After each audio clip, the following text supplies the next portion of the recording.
5 જ મિનિટમાં તૈયાર. જો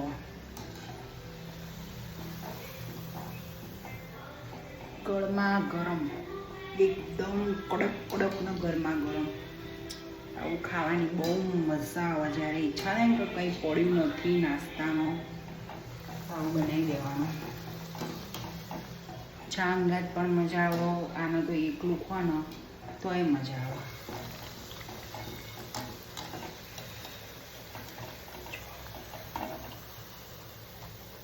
કશું નહીં આમાં, ખાલી મેથી અને બટાકાનો શેણી દીધું. એકદમ ખોયણી આમ ઝીણું ઝીણું શેણી દેવાનું, મસ્ત થઈ જાય.